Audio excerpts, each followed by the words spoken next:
నేను better education ఇవ్వగలుగుతాను. నేను మా వైఫ్ కంటే కూడా మా పిల్లలకి నేను బెటర్ ఎడ్యుకేషన్ ఇవ్వగలుగుతాను అన్నప్పుడు జాయింట్ కస్టడీ ఇచ్చే ఛాన్సెస్ ఉంటాయి నాగరాజు గారు. అప్పుడు కూడా పర్మనెంట్ కస్టడీ ఇచ్చారు వెంటనే. జాయింట్ కస్టడీ ఇస్తారు. జాయింట్ కస్టడీ ఇచ్చి కొన్నాళ్ల తర్వాత పిల్లవాడి అభిప్రాయం తీసుకుంటారు. బాబు అభిప్రాయం తీసుకుంటారు. బాబుని కూడా ఎవరు ఇన్ఫ్లుయెన్స్ చేయకుండా జడ్జి గారు ఆ మైనర్ బాలిక కానీ మైనర్ బాలుని కానీ సపరేట్గా రూమ్లోకి తీసుకెళ్ళి అడుగుతాం జరుగుతుంది.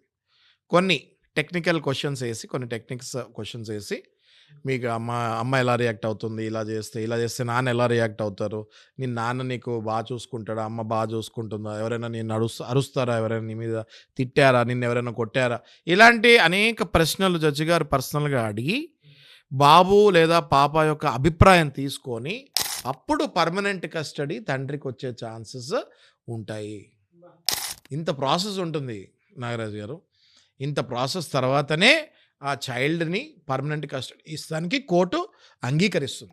లేదంటే పర్మనెంట్ కస్టడీ అంత ఈజీగా రాదు.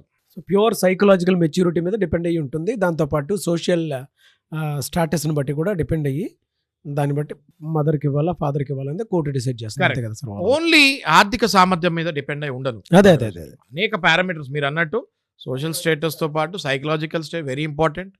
ఇవన్నీ కూడా కరెక్ట్గా ఉంటే తప్పకుండా మనము పర్మనెంట్ కస్టడీకి, తప్పకుండా ఫాదర్ కూడా పర్మనెంట్ కస్టడీకి ఫైట్ చేయొచ్చు. గెలిచిన కేసులు కొన్ని వేల కేసులు ఉన్నాయి.